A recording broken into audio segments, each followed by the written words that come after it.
Hello students, આ લેક્ચરમાં આપણે જાવાબીન્સ આર્કિટેક્ચર સમજશું. એન્ટરપ્રાઇઝ જાવાબીન્સ આર્કિટેક્ચર એનું ઇન્ટ્રોડક્શન આપણે જોઈ ગયા કે સર્વર સાઇડ મેઇન એનું હેન્ડલિંગ હોય છે.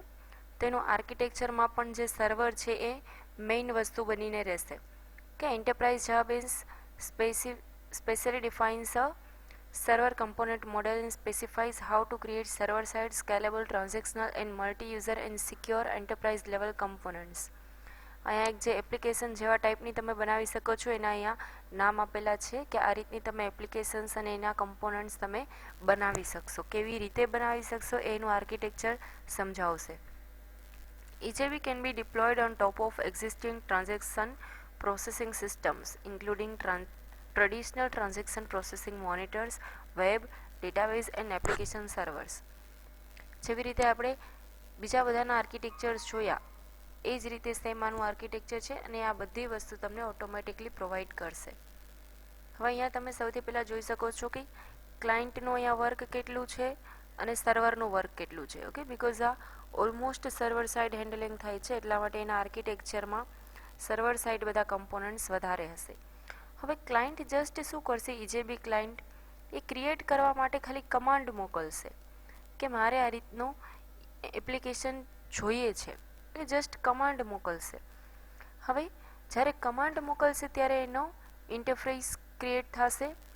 ક્લાયન્ટે રિક્વેસ્ટ મોકલી, કેવી રીતની રિક્વેસ્ટ છે, હોમ ઇન્ટરફેસ અને રિમોટ ઇન્ટરફેસ.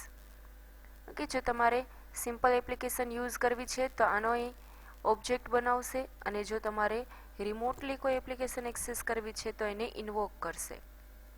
ઓકે, જો એની રિક્વેસ્ટ ક્રિએટ હોમ ઇન્ટરફેસની હશે તો એ ક્રિએટ થશે અને રિમોટ ઇન્ટરફેસની હશે તો ઇન્વોક થશે.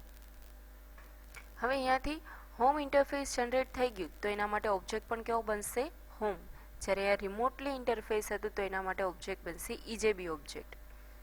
ઓકે, અને ત્યાર પછી આ બધી જે કાંઈ વોટેવર ફાઇલ હશે, કોડિંગ હશે એ એટ લાસ્ટ શેમાં કન્વર્ટ થશે, જાવાબીનમાં. જાવાબીનમાં આપણે જોઈ ગયા કે ગેટ એન્ડ સેટ મેથડ્સ હોય, એની પ્રોપર્ટીઝ હોય કે અને એની ઇવેન્ટ્સ હોય. તો આ જાવાબીનની અંદર વોટેવર એની મેથડ, પ્રોપર્ટી કે ઇવેન્ટ પડેલા હશે અને જાવાબીન ડાયરેક્ટલી કોની સાથે કમ્યુનિકેટ કરશે, ડેટાબેઝ સાથે. ડેટાબેઝમાંથી એ ડેટા લઈ આવશે. અગેન જો એ EJB ઓબ્જેક્ટમાંથી આવેલો હશે તો અહીંયા થ્રુ ક્લાયન્ટને પાસ કરશે અને જો હોમ ઓબ્જેક્ટમાંથી આવેલો હશે તો અહીંયા થ્રુ EJB ક્લાયન્ટને પાસ કરશે. કે હવે જે અહીંયા કન્ટેનર આપણે જોઈ ગયા, આ જે ઓબ્જેક્ટ બનાવે છે ઇન્ટરફેસમાંથી જાવાબીન સાથે કનેક્શન થાય છે, આ આખી વસ્તુને કહેવાશે EJB કન્ટેનર. ઓકે, હવે EJB કન્ટેનરનું આટલું વર્ક છે તો એ તમને બીજું શું પ્રોવાઈડ કરશે, સિક્યોરિટી, JNDI અને JTS, enterprise services and API. Enterprise related જેટલી એપ્લિકેશનના ઇન્ટરફેસ તમારી પાસે પડેલા હશે, સપોઝ તમારે ડેટાબેઝ કનેક્ટ કરવો હોય તો તમારે ડેટાબેઝ જોવો પડે, ઓરેકલનો છે, SQLનો છે.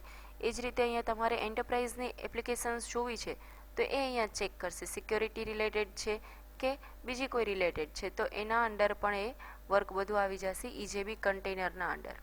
એટલે આ ઓવરઓલ વર્ક છે EJB કન્ટેનરના અંડરમાં આવશે, જ્યારે EJB સર્વર છે જસ્ટ ક્રિએટ અને ઇન્વોક કરીને ડેટાબેઝથી કમ્યુનિકેટ કરાવશે. તો આપણે આખું એનું આર્કિટેક્ચર જોઈ ગયા. સેમ વસ્તુ અહીંયા સમજાવેલી છે. EJB client utilise the Java naming and directory interface. અહીંયા જે આપણે JNDI જોયું એનું અહીંયા ફૂલ ફોર્મ આપેલું છે, Java naming and directory interface. કે એને યુટિલાઇઝ કરશે, મતલબ કે અહીંયાથી ડાયરેક્ટ એ સ્ટાર્ટ કરાવશે. To lookup references to home interfaces and use home and remote EJB interfaces to utilize all EJB based functionality. અહીંયા ક્લાયન્ટનું વર્ક શું કહે છે, જસ્ટ તમને એટલું જ કહે છે કે જે અહીંયાથી તમારે જે કોઈ વસ્તુ રિલેટેડ એપ્લિકેશન છે અહીંયાથી એ ડાયરેક્ટ ક્રિએટ અને ઇન્વોક કરાવશે. સેકન્ડ છે EJB home interfaces. Home interfaces provide operations for client to create, remove and find handles to EJB remote interface objects. કે અહીંયા જે રિમોટલી તમે વસ્તુ કરો છો તો તમારે કાંઈ ક્રિએટ કરવું છે ડેટાબેઝમાં, insert, update, delete, in short તમારે આ કાંઈ ઓપરેશન્સ ડેટાબેઝમાં કરવા છે તો એના માટે તમારે હોમ ઇન્ટરફેસ જનરેટ કરવું જરૂરી છે. થર્ડ છે EJB remote interfaces. Remote interfaces provide business specific client interface method.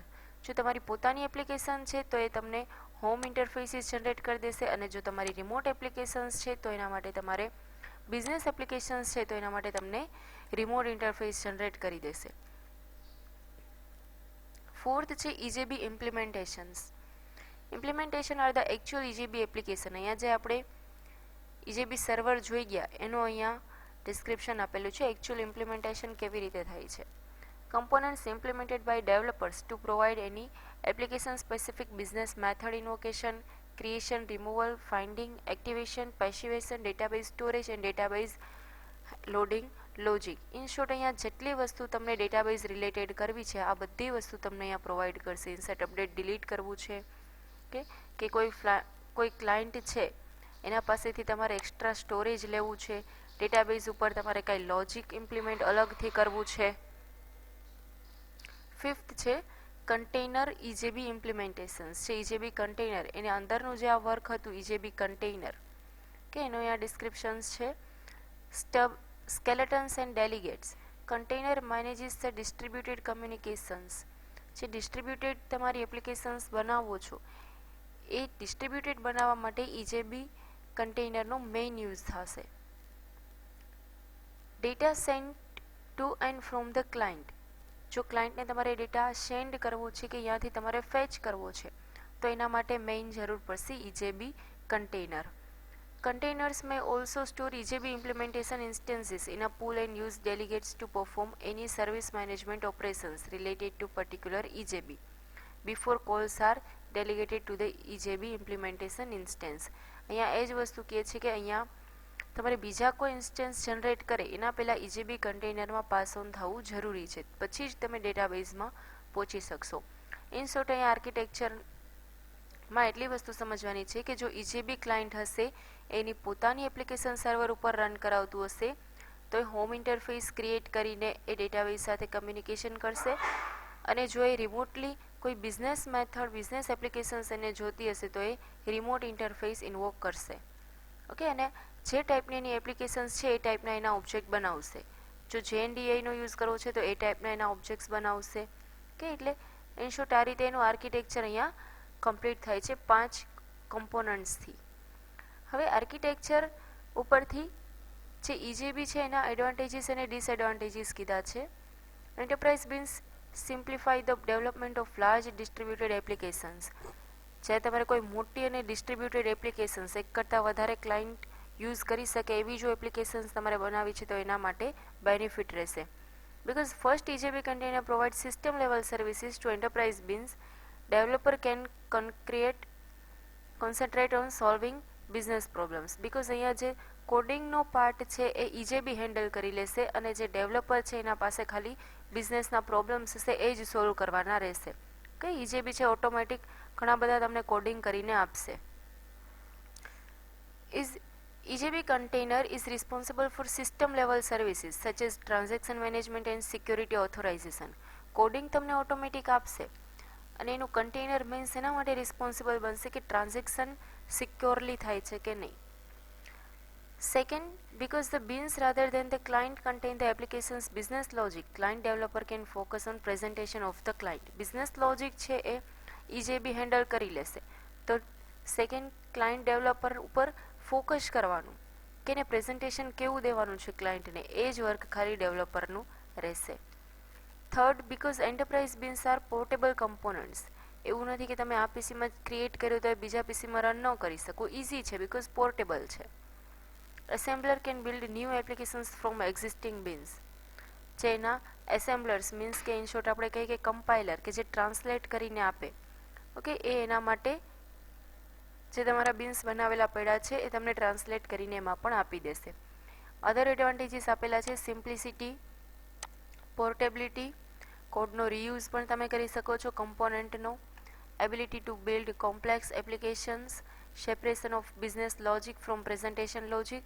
કે બિઝનેસ લોજિકને પ્રેઝન્ટેશન લોજિકથી સાવ અલગ જ પડી દેશે કે એકચ્યુઅલ જે તમારે લોજિક ઉપર ફોકસ કરવાનું છે, જે વેલિડેશન્સ અને વેરિફિકેશન્સ તમારે કરવાના છે એના જ ઉપર ફોકસ કરવાનું. પ્રેઝન્ટેશન કેવું છે એના ઉપર એ ઓટોમેટિક ફોકસ કરી લેશે. Deployment in many operating environments, distributed deployment કે એક કરતાં વધારે પીસી ઉપર તમારે એકસાથે કોઈ વસ્તુ તમારે શો કરવી છે તો તમે ઇઝીલી કરી શકો છો. એપ્લિકેશન ઇન્ટરઓપરેબિલિટી, જે એના કમ્પોનન્ટ્સ છે એ પણ એકબીજા સાથે કનેક્ટેડ હશે. એવું નહીં કે કોડિંગ છે ડિઝાઇનિંગ સાથે કનેક્ટેડ ન હોય. કે integration with non Java systems, એવું પણ નથી કે જે સિસ્ટમ ઉપર જાવા હશે અહીંયા જ તમારા ઇજેબી રન થઈ શકશે, જાવા સિવાય પણ આ રન થઈ શકશે. Educational resources and development tools જે પ્રોવાઈડ કરે છે. હવે એના ડિસએડવાન્ટેજીસ પણ અહીંયા આપેલા છે. Requires application server, requires only Java client અને complex to understand develop EJB applications. Application સર્વરની જરૂર પડે છે, જે આપણે ઉપર જોયા ક્લાસ ફીસ છે, બોસ કે એ ટાઈપનું કોઈ એક સર્વર તમારા પાસે કમ્પલસરી હોવું જોઈએ. સેકન્ડ છે ઓનલી જાવા ક્લાયન્ટ, જાવાનું જે ક્લાયન્ટ હશે એ જે એક્સેસ કરી શકશે. નોન જાવા તમારે કોડિંગ એલાઉ કરશે, ઇન્ટિગ્રેટ કરવા દેશે, પણ એને રન નહીં કરવા દે સર્વર ઉપર. For other language client you need to go for web services. Complex to understand and develop EJB applications, આની જે મેથડ જે ઇન્ટરનલ આપણે ક્રિએટ કરવાની હોય છે એ થોડીક કોમ્પ્લેક્સ બની જાય છે. કોડિંગ નો ડાઉટ તમને બાય ડિફોલ્ટ આપી દે છે ઘણું બધું, પણ આની જે પર્ટિક્યુલર ઇજેબીની મેથડ છે એ તમારે ક્રિએટ કરીને એને ઇન્વોક કરવી પડે, જે આપણે એના આર્કિટેક્ચરમાં જોયું કે ઇન્વોક કરવી પડે કોઈ પણ વસ્તુ, એ થોડીક તમારા માટે કોમ્પ્લેક્સ થઈ રહેશે. ઓકે, તો આ લેક્ચરમાં આપણે એનું આર્કિટેક્ચર, ડિસએડવાન્ટેજીસ અને એના એડવાન્ટેજીસ કમ્પ્લીટ કર્યા. નેક્સ્ટ લેક્ચરમાં એના ટાઈપ્સ જોશું. Thank you.